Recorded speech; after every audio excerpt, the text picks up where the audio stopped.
Hello everyone, welcome to my channel Biomystery. I am Vendrila Bonik and today I am going to discuss about the few questions that came in NEET biology. Now the first one is to match the column 1 with column 2 and there is the options that are given according to the matching. Okay, this column 1 consists of the different phases of the ECG graph and column 2 consists of all the incidents or the events that are taking place according to the different wave. Now this wave arises due to the contraction and relaxation of our heart, that is the atria and the ventricles, to pump the blood.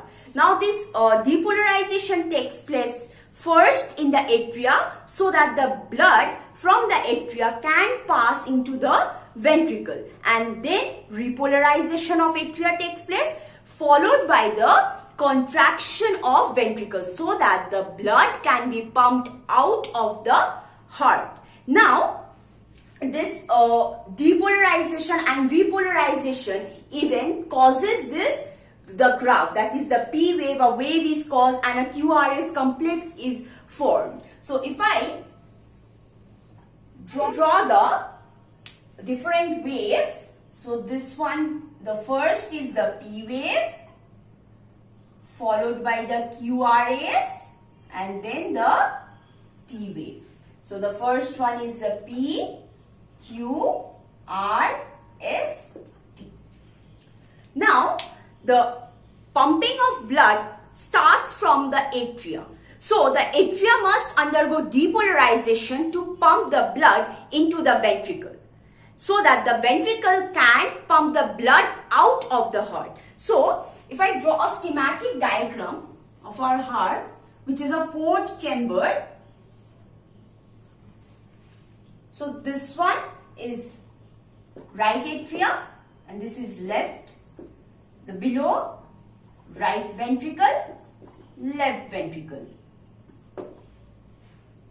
Now right atria receives the deoxygenated blood from all the parts of our body, from the posterior vena cava to from the lower part of the body, the blood enters into the right atria through posterior vena cava, and from the upper portion of our body, the anterior vena cava brings the deoxygenated blood, and the lungs produce the oxygenated blood and it comes into the left atria.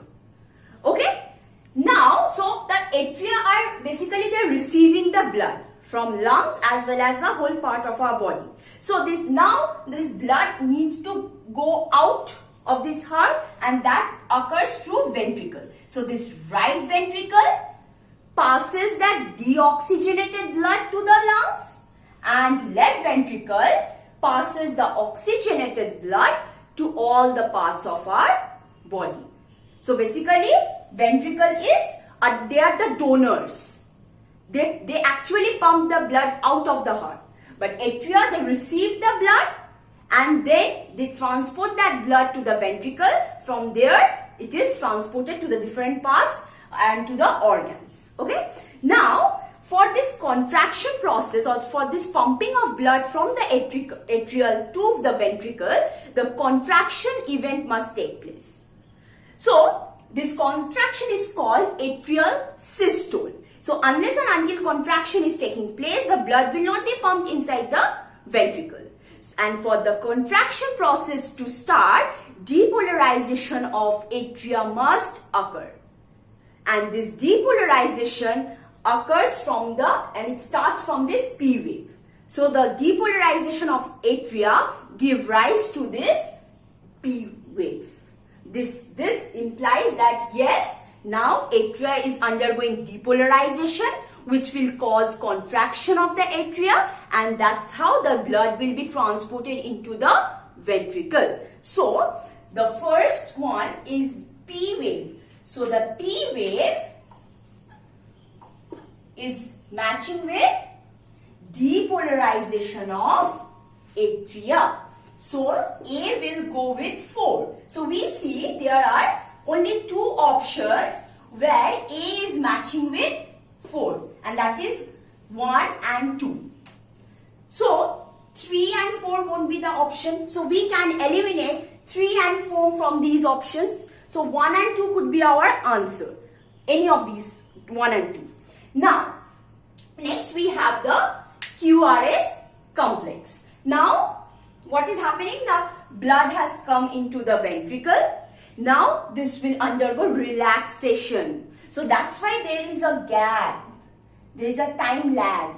And this time lag implies that atria is now undergoing diastole. That means repolarization is taking place. Okay? So now, again, it is dropping and then rising. That means now ventricle will pump the blood out of the heart. And for that, ventricles need to undergo depolarization because it will undergo contraction. So, QRS will go, that means the option B will go to 1. So, this B will match with 1. So, we see all these 3 options has B as the first option. So, 4 is not our answer. So, it's confirmed that 4 is not our answer. Okay? Now, so A and B solved. Now, T wave. T wave means this is the wave where, so the blood is pumped out from the 2 ventricles. Now, the T wave. Now, ventricles have pumped the blood out of the heart. Now, it will also come into the relaxed state, that is in the diastole stage.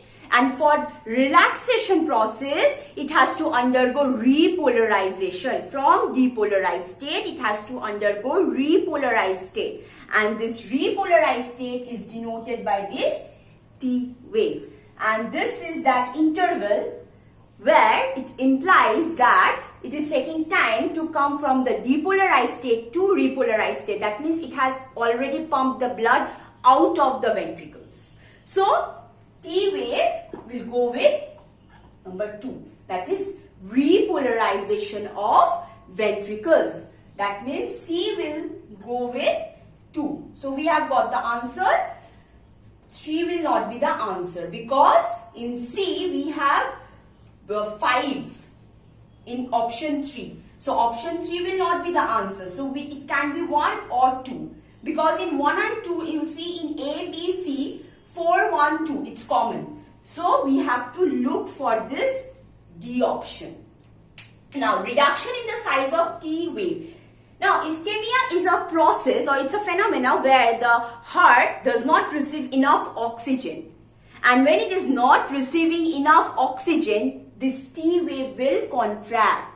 So, when this weight of this wave will decrease, that means the heart is not receiving or the blood is not receiving enough oxygen.